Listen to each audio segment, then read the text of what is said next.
자, 성경대로 믿는 교회는 어떤 교회인가? 우리 솔로몬 성경연수원 우리 교재 오늘 세 번째 과 영과 진리로 드리는 예배가 되겠습니다. 우리 너무나 잘 알고 있는 그러한 상식에 해당하는 또 기초에 해당하는 부분이 아닐 수가 없겠지만 또 이 기초는 너무나 중요하기 때문에 또 우리가 언제고 또 살펴봐야 되고 다시 한번 또 이렇게 펼쳐봐야 하고 공부해야 될 그러한 내용이죠. 다른 무엇보다도 기초가 중요합니다. 자, 내용이 많기 때문에 제가 부연 설명하는 것이 따로 필요 없을 정도로 좋은 내용들이고 또 그렇게 해야지 진도를 맞출 수 있을 것 같습니다. 오늘 총 6장이죠. 자, 하나님은 한 영이시니 그분께 경배드리는 자들은 영과 진리로 경배드려야만 하리라. 자, 경배드려야만 한다 이거죠. 이 방법 외에는 하나님께서 경배를 받지 않으시는 것입니다. 신령과 진정 아닌 것입니다.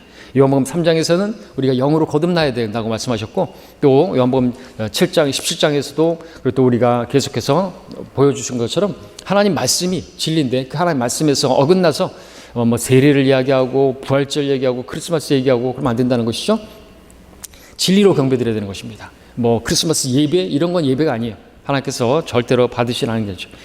자, 그럼 참된 경배자가 되는 조건부터 공부하겠습니다. 참된 경배자가 되는 조건은 무엇입니까? 첫 번째 무엇보다도 구원받아야 되겠죠. 그래서 영이 거듭나야 되죠. 왜? 하나님이 영이시기 때문에 영이 살아난 사람만이 하나님과 영적인 교제가 가능하기 때문에 반드시 거듭나야만 하는 거죠. 구원받아야 되는 것입니다. 죽은 사람이 사는 사람과 대화할 수가 없죠. 그처럼 영이 죽어 있는 사람은 살아계신 영이신 하나님과 교제할 수가 없는 거예요. 대화할 수가 없습니다.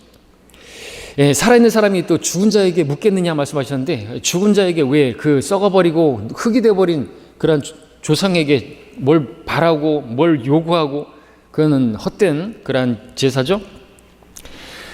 그런 이방인들의 제사는 마귀에게 하는 것이다. 귀신에게 하는 게 아니라 개혁성경처럼 구원받지 못한 사람들이 설령 진지한 마음으로 경건한 자세로 목욕 재개하고 헌금을 다리미로다가 다려가지고 하나님께 드린다고 해서 하나님께서 받으시는 게 아닌 거예요. 거듭나지 않았기 때문에 그 예배는 하나님께서 받아들이죠. 그렇게 정성껏 드리는 건 카인의 제사일 뿐이죠.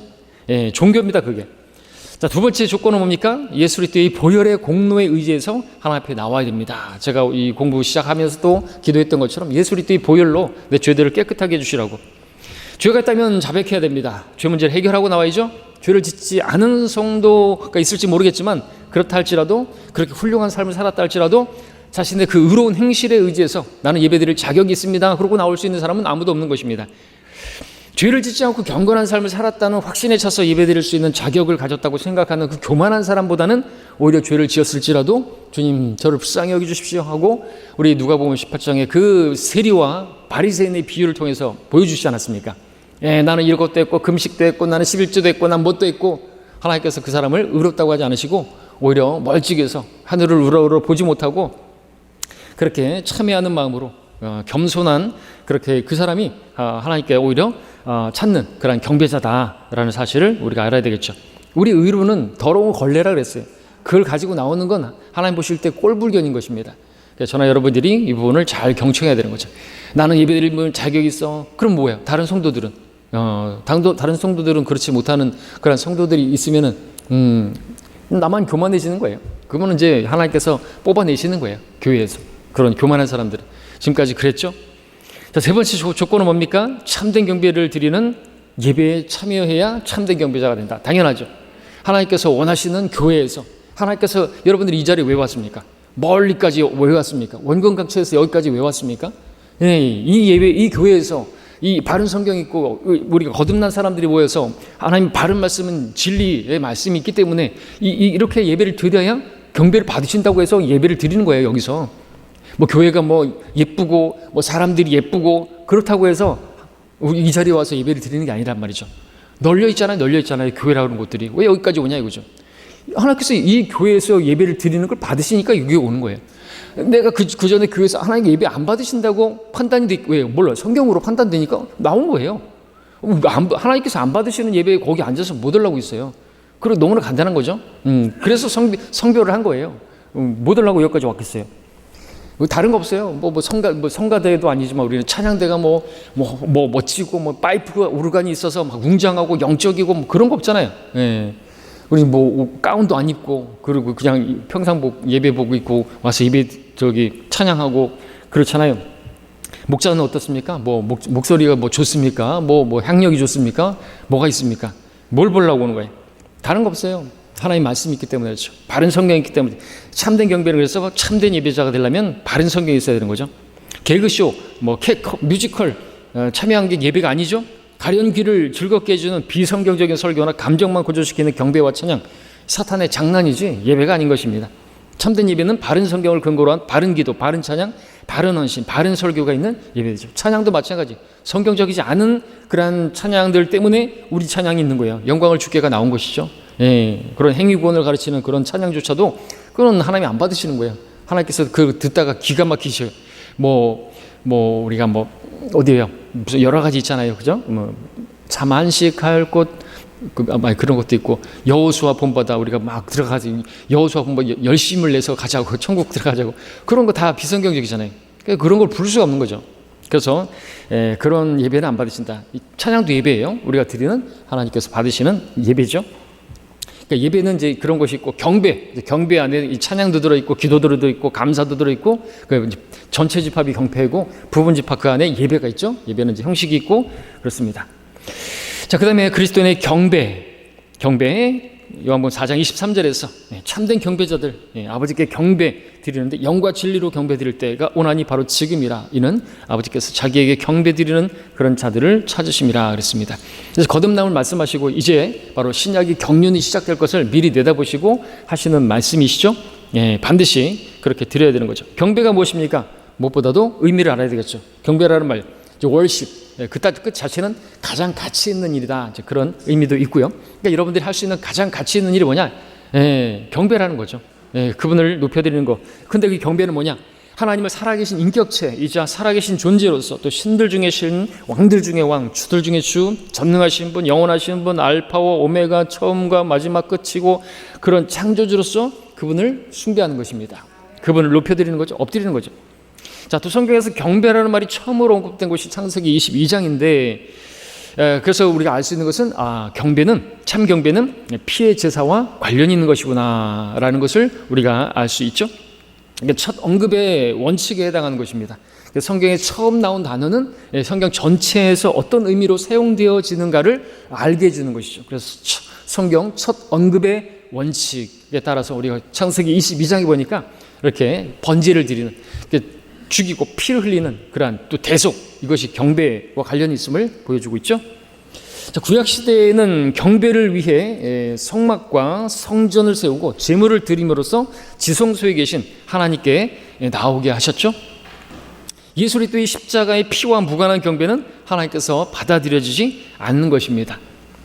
자, 신약에서 그럼 이제 경배가 처음 나온 것은 언제인 것인가? 바로 예수 그리스도의 탄생과 연관되어 있습니다.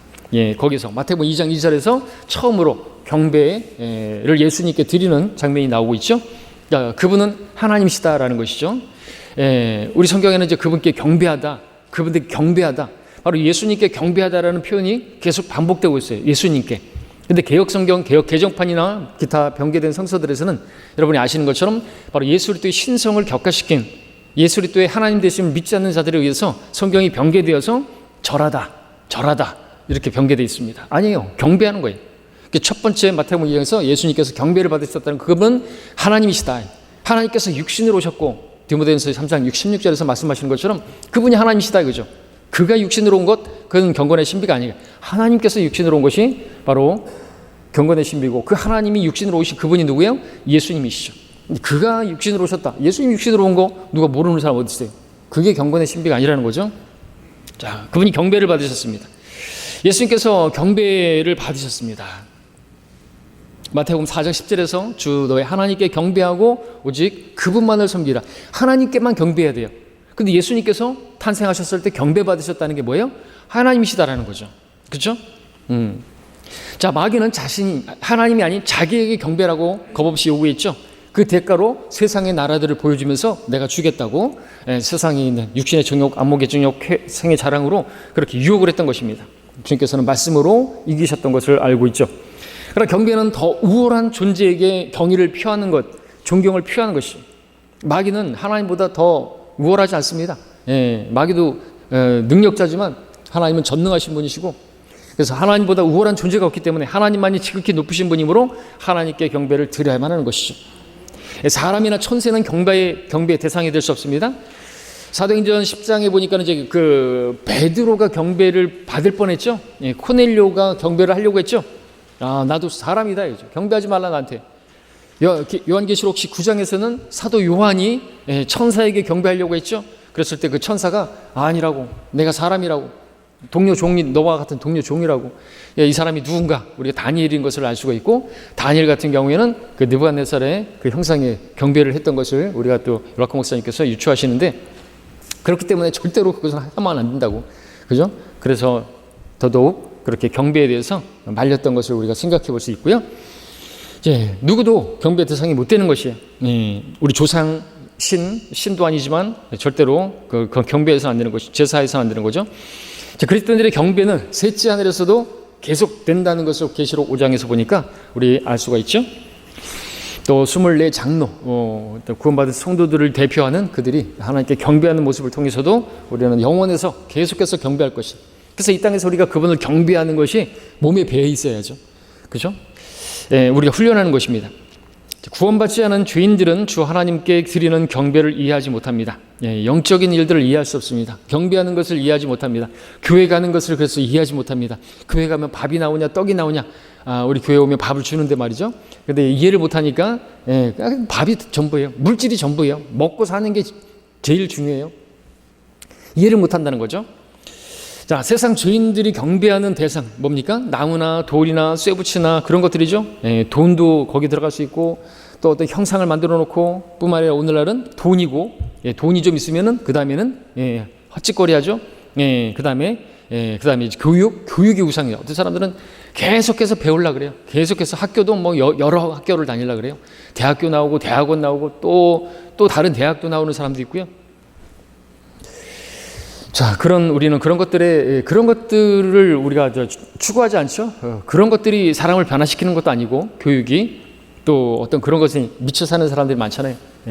쾌락과 향락에 미쳐 사는 사람들, 오락에 미쳐 사는 사람들, 게임에 미쳐 사는 사람들, 돈 하는 사람들. 돈을 왜 벌어서 뭐 하려고요? 그걸로다가 즐기려고 열심히 일해서 먹고 살만한데, 일하는 거는 뭐예요? 아담의 저주로 인해서 일하는 건데 그냥 계속 일만 해요. 돈 더 많이 벌어서 뭐 하려고요? 돈 많으면은 쓸데없는 짓 하는 거예요. 그래서 솔로몬이 지혜를 깨달은 게 뭐예요? 나는 가난하게도 마시고 부하게도 마시고 하나님을 부인할까 함이라 이거죠. 먹을 것과 입을 것으로 만족하는 그것을 사도 바울도 깨달았잖아요. 경건의 만족을 깨달은 것입니다. 자, 두 번째로 우리 하나님께서는 참된 경배자들을 찾으신다. 요한복음 4장 23절에서. 자, 그 경배는 뭐예요? 영과 진리로 드리는 경배인 것입니다. 신령과 진정이 아닌 것이죠. 영과 진리로 드리는 경배는 예수 그리스도를 영접해서 영이 거듭난 성도가 성령 안에서 로마서 10장 17절에서 또 로마서 8장 말씀에 따르면 성령의 인도함을 받으려면은 성령으로 거듭나야 되죠. 성령의 전이 되어야 되죠. 그리고 하나님 말씀, 아버지 말씀은 진리니이다. 그리고 그 말씀, 내가 한 말을 들은 영이요 생명이라 말씀하신 영적인 또 말씀을 이해하기 위해서는 바로 그 영이 거듭나야 되고요. 그 드리는 경배를 말하는 것이죠. 개혁성경 영과 진리로가 아니라 신령과 진정이었는데 개혁 개정판은 영과 진리로 바꿨어요. 우리가 영과 진리로 예배를 드렸던 사람들인데 우리를 이단이라고 말하더니 자기네들 거기다가는 이제 영과 진리로 바꿔놨단 말이죠. 신령과 진정이 뭐예요? 카인의 제사인 것이죠. 정한수 떠놓고 비나이다 우리 옛날에 어머니들이 그렇게 했던 것처럼 지성이면 감천인 그런 예배는 하나님께서 안 받으시는 것입니다. 참된 경배에는 영적인 제물들이 있습니다. 영적인 제물들 뿐만 아니라 산 제물들이 있습니다. 영적인 제물들에는 우리가 조금 전에 불렀던 찬양이 있는 것이죠. 우리 입술에 합당한 열매인 것입니다. 구원받은 성도들 물에 빠진 사람 건져주면 감사합니다라고 말을 해야죠. 그것처럼 우리가 감사를 하나님께 이렇게 곡조를 붙여서 올려드리는 것입니다. 그것이 우리가 해야 할 일이지 얼마면 되겠어. 내가 얼마 줄까? 나를 구해줬는데 그거는 말할 수 없는 거죠. 우리 구원은 값을 지불할 수 없을 만큼 비싸기 때문에 값없이 공짜로 주신 거예요. 절대로 싸구려가 아닙니다. 예수님의 그 몸값이 어떻게 값을 매길 수가 있습니까? 그 피값을 우리가 값으로 매길 수 있고, 그래서 얼마면 되겠습니까? 저를 구원해 주셨는데 감사합니다. 아무리 어떤 누구라도 워런 버핏이든 무슨 누구예요? 테슬라의 그 사장이든 누구도 돈을 지불할 수가 없어요. 너무 비싼 걸 받은 거예요. 그래서 우리가 그분께 감사합니다, 찬양을 드리는 거예요. 그냥 입술만 뻑뻑뻑뻑 그러면서 립서비스 하거나 그 찬양을 인색하게 드리고, 그거는 구원받은 성도로서 합당치가 않은 것이죠. 이게 경배예요, 경배. 예배만 앉아있다고, 예배 시간에만 앉아있다고 경배가 아니라는 거죠. 자, 그 다음에 3번에 그리스도인의 예배에 참석에 대해서 보겠습니다. 교회 예배에 빠지는 성도는 성도로서 자격이 없는 것입니다. 그래서 기본적으로 하나님 무시하는 행위인 것이죠. 하나님께서는 이곳 지상에서 특히 성도들이 예수 그리스도의 이름으로 모이는 곳에 대해 매우 지대한 관심을 가지고 계시고, 실제로 거기에 함께하고 계시죠. 두세 사람이 우리 주님의 이름으로 모인 자리에 함께 하시는 그 자리 관심하고 계시죠. 그런데 하나님께서 함께 하시는 그 장소에 그분의 성도들과 다 함께 예배드리는 그 예배 자리에 참석하지 않는 성도가 있다고 한다면, 그 시간에 그 성도는 도대체 누구와 함께하고 있는 것이겠습니까? 영적 진영에는 중립지대가 없어요. 마귀와 함께하는 거예요.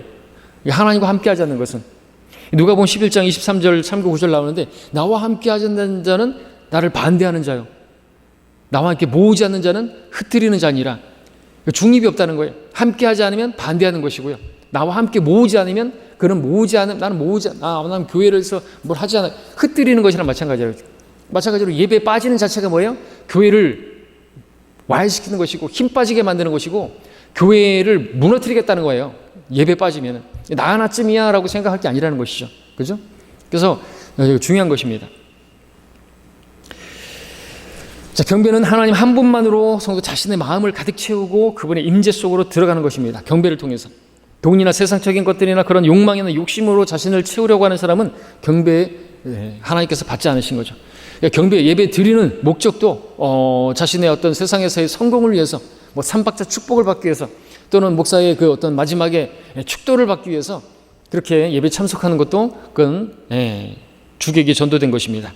제사보다 제밥에 더 관심 있는 거 하나님께서 받지 않으시. 우리는 하나님을 위해서 하나님만 경배 드리는 거죠. 하나님을 높여드리는 거죠. 그럴 만한 충분한 이유가 있기 때문에 그렇죠. 길이시고 진리시고, 그 전에 위에 만왕의 왕 만주의 주 신들 중에 신 알파 오메가, 아까도 말씀드렸던 것처럼 쭉 모든 것 되시는, 전부가 되시는 그러한 분이시기 때문에 홀로 찬양받으시기 합당하신 위대하신 실로 참 하나님이시기 때문에, 따라서 그러한 하나님 앞에 함께 모여서 하나님을 찬양하고 경배하는 것은 성도로서 당연한 마땅한 의무가 되는 것입니다. 자, 예배는 성도에게 필요한 요소들이 아주 종합적으로 들어있죠. 부패와 같습니다. 하나님께서 성도에게 공급하시는 가장 좋은 것들은 개인적인 성경 읽기와 기도를 통해서 일차적으로 공급받을 수 있죠. 그러나 가장 종합적인 형태는요, 그런 공급 방법은 예배를 통해서인 거죠. 왜냐하면 예배는 하나님 말씀이 있고 찬양이 있고 기도가 있고 또 나 자신을 드리는 헌신이 있기 때문에 그렇습니다. 여러분, 실제적으로 여러분들이 성경 읽고 하나님 앞에 여러분 헌신하고 주님이 말씀에 따라 내 자신을 드리겠습니다 라고 하는 그런 부분들이 많이 현저히 떨어질 것입니다. 그렇죠? 물론 하나님의 말씀을 읽고 기도하면서 여러분들이 그렇게 개인적으로 할 수 있겠지만, 종합적으로 또 아주 효과적으로 할 수 있는 게 예배다라는 거죠. 그래서 성도로서 얻을 수 있는 모든 것들이 1차적으로 예배를 통해서 보장되어지죠. 그래서 예배 빠지면 이 모든 좋은 것들을 놓쳐버리는 것과 마찬가지죠. 성경은 성도들이 규칙적으로 모일 것을 명령하고 있죠. 히브리서 10장 25절에서 어떤 사람들의 습관처럼 우리 자신들이 함께 모이는 것을 저버리지 말고, 이 모이는 걸 저버리면 이제 습관이 돼버리는 거예요. 습관적으로 그렇게 예배에 참석하지 않는 성도들은 우리 성경 침례교회 또 이소 목사님의 이제 얘기면 몇 주 이렇게 참석 안 하면요, 출석 정지고 깨닫게 하는 것이죠. 그런 식으로 하나님을 존중하는 자를 하나님께서 존중하시고, 하나님을 존중하지 않는 사람 하나님께서 멸시하시는 것이죠. 그래서 그런 것들을 가르치기 위해서 그렇게 하는 것이죠. 그리고 그런 것들은 또 금방 또 전염성이 있어요. 저 성도도 나보다 오래된 성도가 예배 저렇게 띄엄띄엄 드리네? 그럼 거기에 이제 배운단 말이죠. 그것은 본이 못 되는 것이고 간증이 안 되는 것이고, 그 오히려 다른 성도들에게 실족거리가 되는 것입니다. 모든 것이 합법적이라고 해서 세워주지 않는 것이라고 한다면 하면 안 되는 거죠. 모든 것이 합법적이라고 해서 마음대로 해도 되는 거 아닙니다. 내가 예배를 띄엄띄엄 드리고 그래도 뭐 괜찮다? 그런 건 없어요.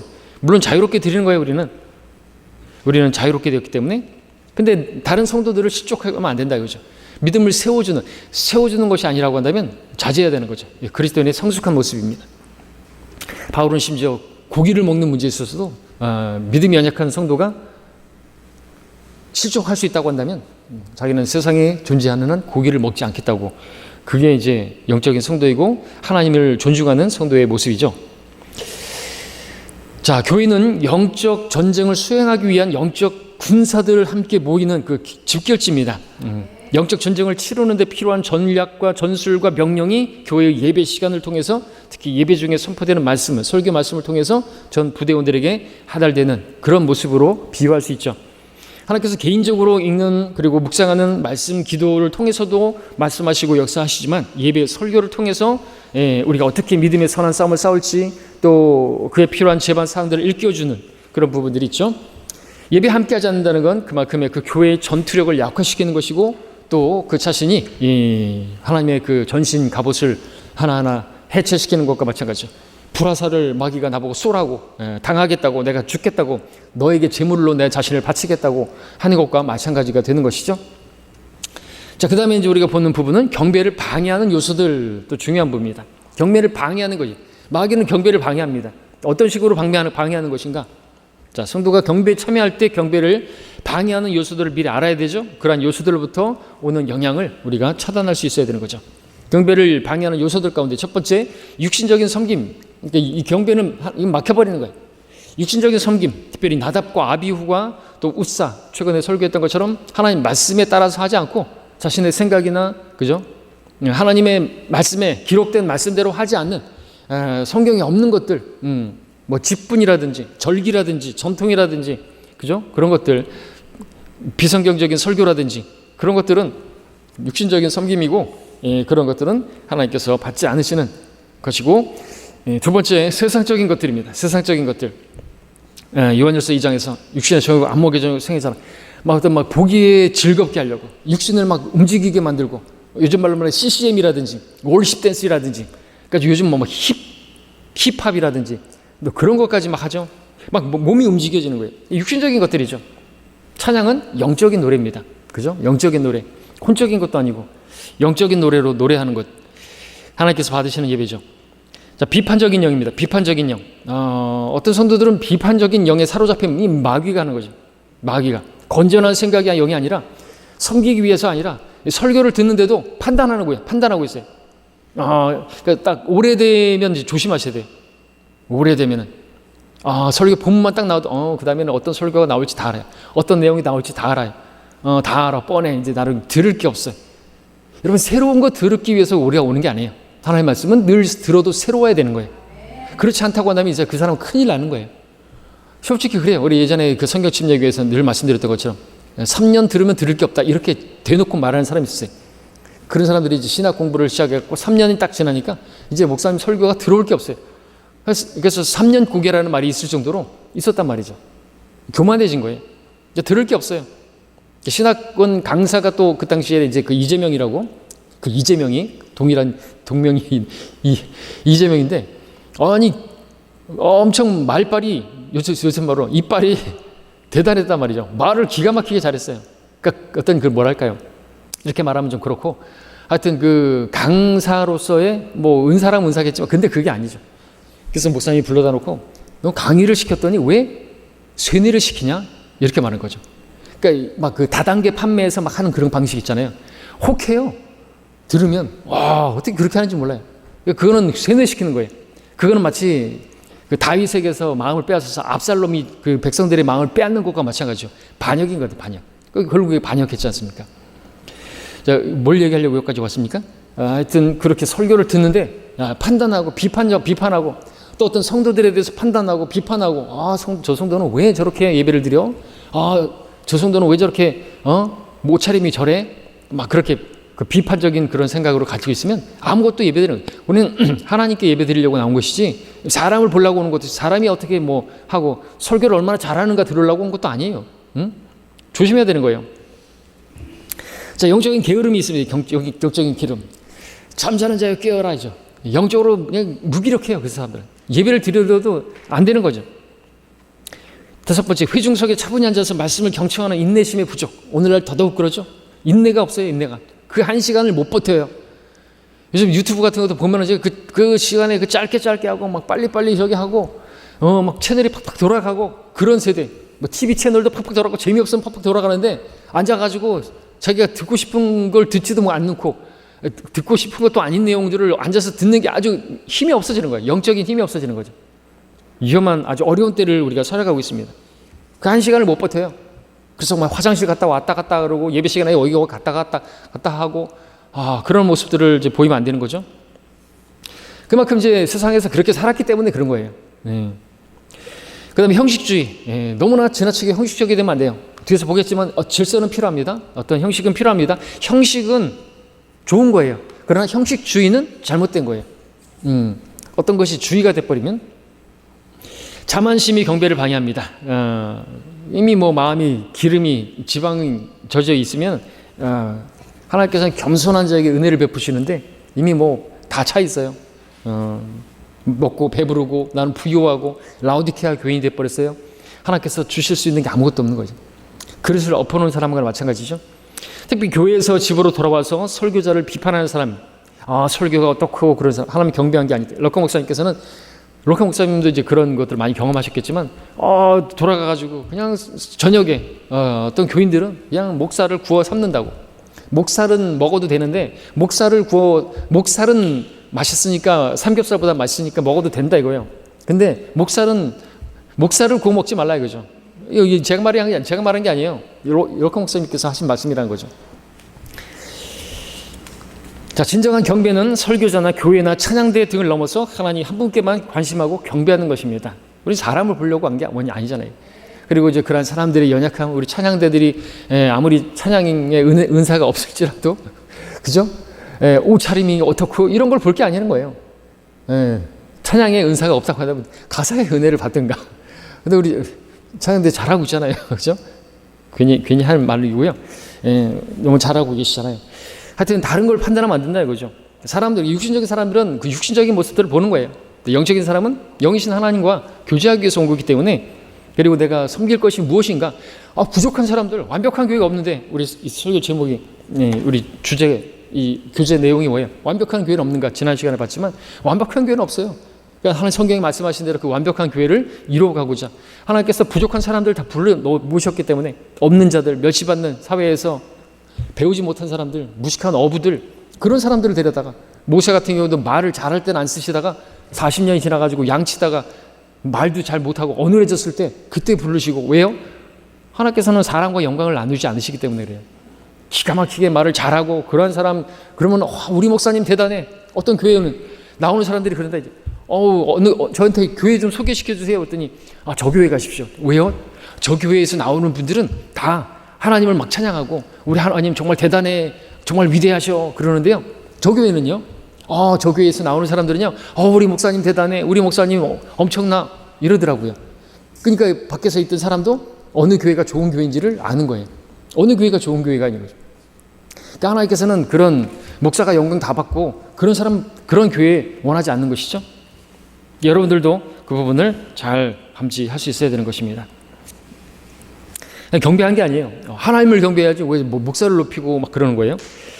목사의 말투가 어떻고 어눌하고 설교를 어떻게 하고 그런 게 문제가 아니에요. 물론 목사는 설교 준비 열심히 해야 되고 잘 전해야 되겠죠. 전달을 잘해야 되겠죠. 지금 제가 내용이 많아가지고 오늘 같은 경우 좀 말이 좀 빨라져서 그렇지, 여러분들 잘 전달을 해야 되는 거예요. 근데 잘 들리지 않습니까? 근데 이렇게 막 이렇게 어물어물하고 막 이렇게 흐리고 그러면 안 되겠죠. 그러니까 잘 전달이 돼야 되는 거예요. 액센트를 넣고 필요한 부분들에 있어서는. 자, 그 다음에 어디예요? 예배 순서에 대해서 보겠습니다. 예배 순서와 준비에 대해서 보겠습니다. 우리 예배를 이제 우리 하는 그 식으로 다 나오는 거예요. 우리가 하고 있는 그대로이기 때문에 어렵지 않습니다. 자, 예배는 그 형식에 있어서 일정한 순서와 질서가 요구되는 것입니다. 고린도전서 14장에서 모든 일을, 그죠? 품위 있게 하고 질서 있게 하라고. 고린도 교회처럼 질서가 없이 막 또 죄 많잖아요. 행하는 데서도 지들이 먼저 와가지고 막 먹고 있고, 나중에 가난한 사람들은 일하다가 와가지고 늦게 먹고 막 그러면 뭐 안 되잖아요, 그죠? 우리가 주의 만찬을 행할 때도 질서가 있어야 되고 우리 예배에 있어서도 질서가 있어야 되는 거죠. 이 형식이 되어서는 안 되겠지만 질서는 필요하다는 거죠. 준비 찬양으로 시작합니다. 예배를 드리기에 앞서 마음의 준비를 하는 찬양이 되겠습니다. 그 다음에 본 찬양하죠. 일어나죠. 성경 찬양의 제물을 하나님께 드리는 거 합당한 것이라고 했습니다. 이 본 찬양은 서서 합니다. 서서 마치 왕을 맞을 준비를 하는 것과 같겠죠. 여러분, 하나님께서 거듭난 성도들이 함께 모인 자리에 임재하시는 거 아시죠? 함께 하십니다. 법정에서 보면 참 그 인간, 썩어질 인간도 나오면 기립하잖아요. 그죠? 왕실에서 왕과 여왕이 등장해도 모두가 기립하잖아요. 그죠? 하물며 성도가 만왕의 왕, 만주의 주, 그분을 영접하고 그분을 맞아들이는 데 있어서 그분 앞에서 우리가 예배를 드린다고 한다면, 구약에서는 실제로 서서 하나님 말씀을 들었어요. 그죠? 보셨죠? 여러분, 서서 예배 드리라면 다음 주에 교회 출석이 반으로 줄어들 거예요. 그래서 이 부분이 일어나는 거죠. 일어나서 마지막에 헌신할 때도 일어나는 것이고, 그런 부분들 최소한 질서 있게 품위 있게 하기 위해서 그렇게 한 것이고, 이게 교회의 전통이 된 것입니다. 자, 이때 부르는 찬양의 주제라고 한다면 이제 하나님께 대한 경배나 찬양, 우리 주제 있죠? 밑에 보면 경배가 있고 재림이 있고 소망이 있고 막 그런데 경배가 있으면 좋겠고요. 우리 찬양 인도하시는 분들은 참고해야 되겠죠. 대표기도, 이 기도는 대표로 기도하는 성도들을 통해서 하게 되는 거죠. 다른 성도들은 그 기도에 동참해야 되는 것입니다. 대표기도 하는데 막 나는 혼자서 따로 기도하면 안 되는 거예요. 합심해서 한 마음이 돼서 두세 사람이 함께 모여서, 그죠? 또 우리 기도회 같은 경우도 함께 모여서 그렇게 한 마음이 되어가지고 합심 기도를 통해서 그렇게 드릴 때 하늘에서 묻고 푼다고 하셨습니다. 특별한 기도 응답을 해주시는 거죠. 자, 그 기도의 내용에 동참해야 됩니다. 대표 기도하는 사람의 그 기도는 마치 향처럼 그렇게 제단에서 올라가고 하나님께서 연락하십니다. 그 다음에 이제 회중 찬양하죠. 대표 기도한 다음에 이제 예배를 위한 기도한 다음에 대표 기도 후에 드리는 찬양이고, 우리 마음을 다시 한번 가다듬고 우리 예배를 받으실 하나님께 다양한 주제로 찬양하고 감사하는 것. 이때 부르는 찬양은 하나님의 인도하심, 돌보심, 감사의 제목, 재림을 기다리는 마음, 영적 전쟁 등 다양하게 할 수가 있겠습니다. 그 다음에 광고는 예배의 핵심이 아니기 때문에 짧게 하고 설교 뒤로 가서 안 되죠. 왜냐하면 설교가 가장 중요한 거기 때문에 마지막에 나오고, 성령께서 교회들에게 말씀하시는 그 말씀을 들을지어다 그랬습니다. 교회에게 말씀하는 예배 가운데 설교가 꽃이다라고 하죠. 그 다음에 이제 우리가 이제 헌금하죠. 헌금은 성도의 신앙 고백입니다. 보물 있는 곳에 마음도 있기 때문에 우리는 땅이 아닌 위를 바라보는 성도들로서 우리에게 주어진 시간이나 돈이나 이런 것들을 영원한 것들을 위해서 쓸 수 있어야 되는 것이고, 그렇게 하나님께 드리는 것이 우리가 또 가장 쉽게 드릴 수 있는 것이고, 또 우리는 그 예물을 마음에 인색함 없이 준비되어서 그렇게 드려야 되죠. 특별히 준비된 찬양, 특송을 통해서 또 우리는 마음을 준비하고 또 헌금을 드릴 준비를 하게 되는 것입니다. 특송을 통해서. 그래서 이제 그 광고하고 그 다음에 특송이 있는데 여기 특송이 빠졌죠. 헌금할 때도 또 이제 뭐 특송도 있을 수가 있겠고, 그 다음에 설교, 하나님의 말씀을 듣는 것, 성도에게 합당한 일입니다. 예배 때 설교를 통해서 하나님의 말씀에 경청할 수 있어야 합니다. 예배 때는 찬양과 기도로 하나님을 기쁘시게 드려야 할 뿐만 아니라 진리의 말씀에 경청함으로써 하나님을 기쁘시게 드려야 됩니다. 그리고 그 가운데서 아멘으로 화답해야죠. 하나님께서 말씀하실 때 우리가 아멘을 그렇다고 해서 너무 많이 하는 것도 잘못된 것이지만 그렇게 하기를 원합니다. 설교자를 통해서. 그러면은 아멘 하는 건 좋은 거예요. 구약에서 많이 나오지 않습니까? 그것도 아멘 따블 하잖아요. 아멘 두 번. 아멘 따블. 그러니까 아멘이 뭐예요? 진실로 그렇게 되기를 원합니다. 진실로 그렇게 옳습니다. 하나님 말씀은 진리입니다. 이제 그런 내용을 포함하고 있는 것입니다. 그러니까 마음에 그런 화답이 있으면 아멘을 하십시오. 마음에 가득한 것이 입이 말한다 그랬는데 너무 점점 빼면 안 되는 거예요. 하나님 앞에 여러분들 그런 것들이 있어야죠. 요즘 보면 세상 사람들 보면 막 그런 것들 막 야구장이나 축구장 가면 막 화이팅 그러고 뭐 같이 따라서 또 화이팅 그러고 막 그러는데, 그런 데서 우리는 막 목소리를 높일 게 아니라 하나님 말씀 앞에 아멘 해야죠. 그죠? 그냥 설교하는데 가만히 그냥 좀 그러면 안 되겠어요. 그냥 고개 푹 숙이고 끝날 때까지 언제 끝나나, 아니면 이렇게 해가지고 먼 산 쳐다보고 있고 생각이 다른 데가 있고, 그러면 안 되는 거예요. 예배가 아니에요. 하나님께서 말씀해 주시는데 듣기 싫어요. 잔소리 그만해요. 목사님은 그렇게 사나요? 너나 잘하세요. 그런 식으로 들으면 안 되는 거죠. 하나님 말씀을 듣는 시간인데 목사는 어떻고 그런 거 생각하고 하니 그건 잘못된 마귀가 역사하는 것입니다. 자, 그 다음에 설교 다음에, 하여튼, 그 다음에 이제 뭐예요? 아니, 그 전에 마지막에 안 읽은 부분. 설교 말씀을 하나의 말씀으로 믿고 받아들여야 된다. 그랬죠? 데살로니가서 2장 13절에서, 데살로니가 교회가 어떻게 그렇게 폭풍 성장했던 것인가. 사도 바울이 사람이 말하는데 하나님 말씀으로 받은 거예요. 그랬더니 믿는 너희 가운데 효과적으로 역사하느니라. 그 하나님 말씀 능력 있게 역사하는데 그 말씀의 씨가 하나님 말씀의 씨인데 사람의 말로 받아들이면 그 사람의 말은 썩을 씨잖아요. 무슨 열매를 맺겠어요? 썩지 않을 씨로 하나님 말씀으로 받아야 열매를 맺는 거예요. 근데 목사 당신이나 잘하세요. 목사의 설교가 어떻고 말은 왜 이렇게 빠르고 목소리는 왜 이렇게 가볍고 그럼 어떻게 가요? 할렐루야 천천히 할까요? 그러면 그게 경건한 것도 아니 영적인 것도 아닌 거예요. 그러니까 빈수레가 요란하다고 이렇게 막 그 빈 사람은 막 그런 것들로 겉으로 괜히 막 가운 입고 영적인 체 하고 목소리로다가 막 제압하려고 하고 막 쉰 목소리 내고 그러면 그 사람은 그냥 위선자다. 위선이죠 그게. 그럴 필요 없어요. 그럴 필요 없어요. 하나님께서는 이런 사람 저런 사람 없는 사람 부족한 사람 쓰시는데 왜 자기가 막 그렇게 포장을 하려고 해요? 그럴 필요 없다 이거죠. 여러분들 마찬가지입니다. 교회 나올 때는 여러분들 사회에서 계급장 다 띄고 와야 되는 거예요. 여러분 사회에서 또 직장에서 부장님 교회 와가지고 부장님 사장님 총무님 이러면 안 되잖아요. 그죠? 조기 축구에서도 장로님 그럴 필요 없어요. 목사님 그러면서 축구할 필요 없죠. 그런 데다가 많이 있잖아요. 목사님은 교회에서 목사지 축구하는데도 목사입니까? 회사에서나 사장님이고 부장님이지 아니란 말이죠. 자, 그리고 마귀가 말씀의 씨앗을 빼앗아감으로써 도둑질하는 자예요. 성경에 보니까 마귀 그 말씀을 도둑질하는 자들을 대적하노라. 선지자들의 말을 도둑질하는 자, 어떤 형태로도 유치하지 못하도록 자, 이 부분들을 지금 말씀드렸던 이 모든 내용들을 위해서 기도해야 되는 거예요. 설교 시간 전에 예배 시간 전에 시작되기 전에 그런 것들을 기도하는 거예요. 저도 기도할 때 그러잖아요. 대표 기도하는 분도 이런 것들을 기도하는 거예요. 말씀을 도둑질하지 못하게 해주시라고, 그리고 모두 깨어서 예배드리게 해주시라고, 하나님 말씀으로 들을 수 있게 해주시라고 기도하는 거예요. 이게 실제적인 기도예요.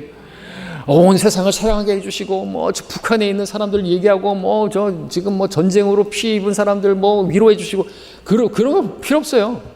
예배 때는 그런 거 막 세계 만방을 돌아다닐 필요가 없단 말이죠.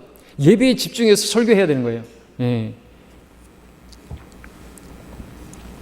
자, 그런 것들을 하고요. 그 다음에 헌신, 설교를 통해서 깨닫고 변화된 마음과 생각으로 주 하나님께 헌신하고 결단하는 것입니다.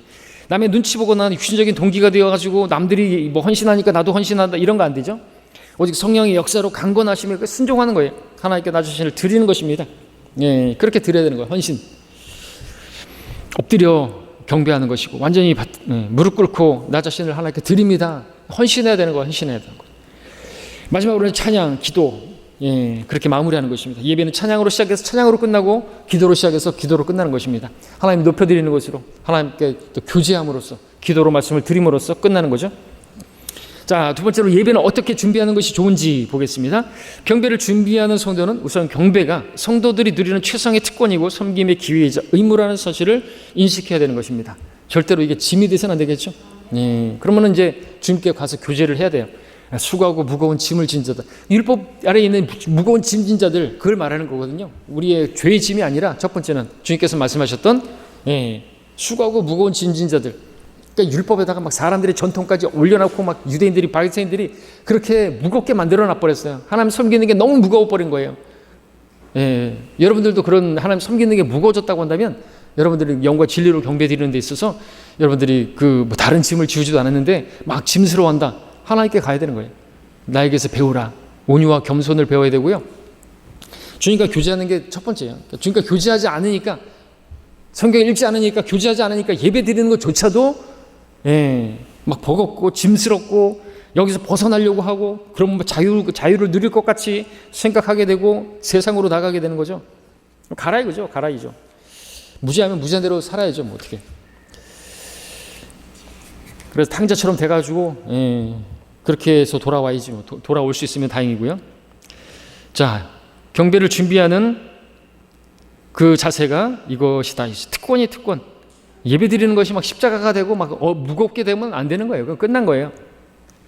최소한 예배를 드리기 10분 전부터 마음에 준비해야 되는 거예요.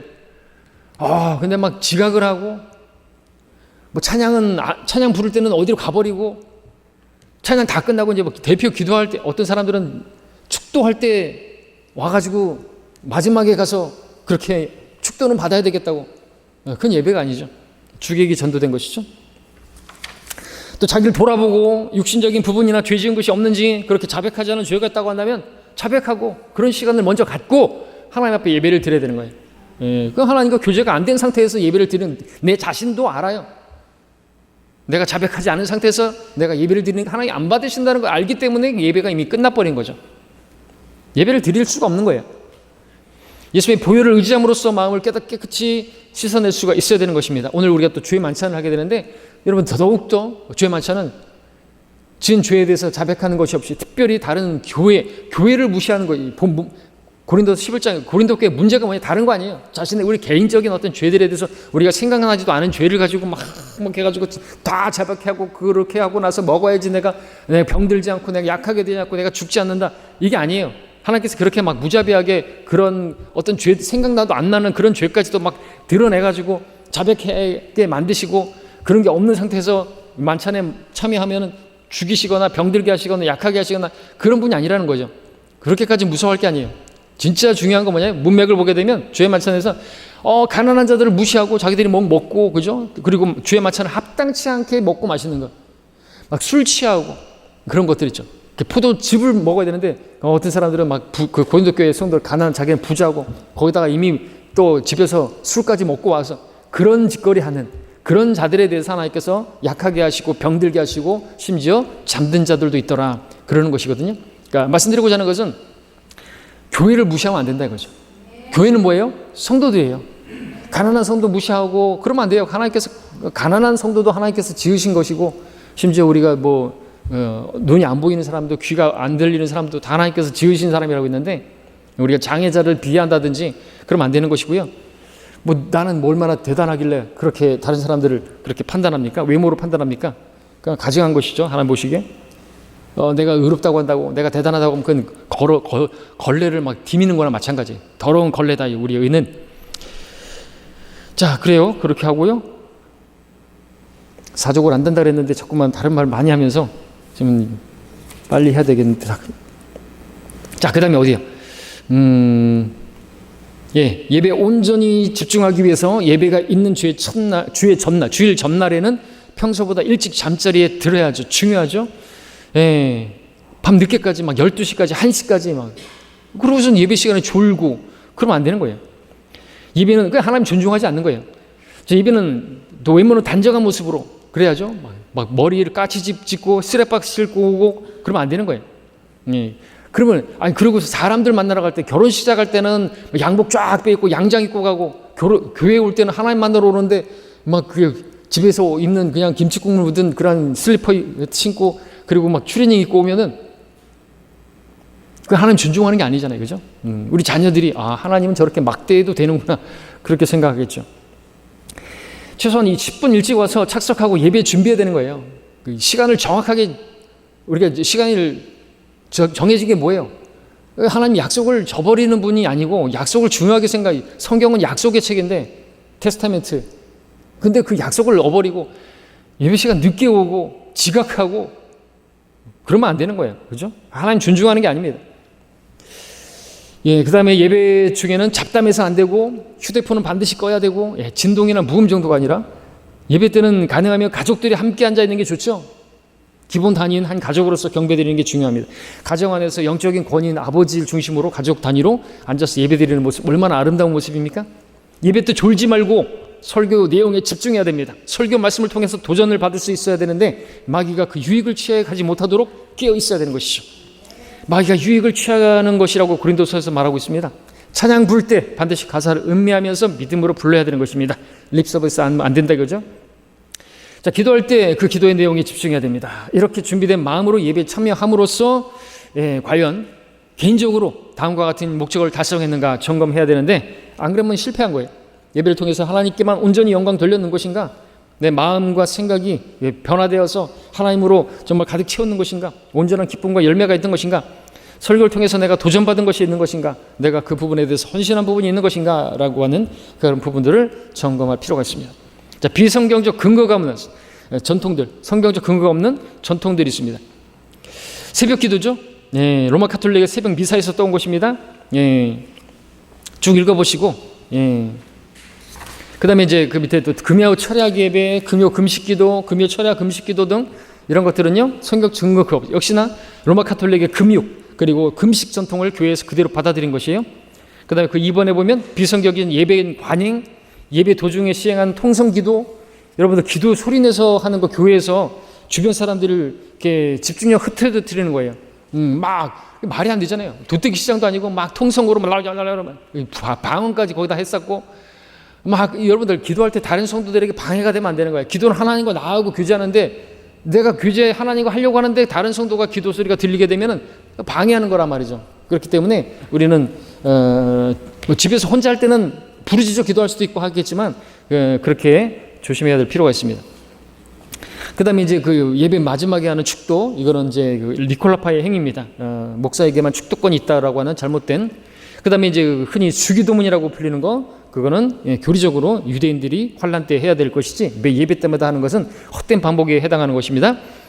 일용할 양식을 줍시고, 일하기 싫으면 먹지도 말라 그랬어요. 근데 왜 지금 그걸 하는 거예요? 유대인들은 초자연적으로 부양을 받기 때문에 그런 거죠. 사도신경 마찬가지입니다. 그건 가톨릭의 헛된 그런 것이에요. 사도들이 그런 거 한 적 없습니다. 그리고 소위 경배와 찬양, 현대 기독교 음악 이런 것들 혁신적인 것이고 그런 것입니다. 자, 마지막에 나오는 교회와 의식, 교회 의식과 절개, 오늘 우리가 주의 만찬 행하는 것이 있죠. 그리고 이제 우리가 침례식 있죠. 침례식과 주의 만찬, 이 교회가 행하는 두 가지 의식인 것입니다. 세례 아닙니다. 예. 마지막으로 그 두 번째 비성경적인 절기들, 크리스마스, 그리스도의 미사에서 나온 가톨릭의 축제일입니다. 또 이스터, 개혁성경에는 6월절로 변개시켜놨는데 그것은 아스토레스의 여신 축제일입니다. 다 가톨릭이 가져와서 뭐 한 거예요? 그 이교도들을 자기들을 이렇게 기독교화하기 위해서, 그렇게 해서 이제 포교 활동하기 위해서 그렇게 만든 것이거든요. 다 거짓이고 허구고 가짜입니다. 예, 여기까지 하겠습니다.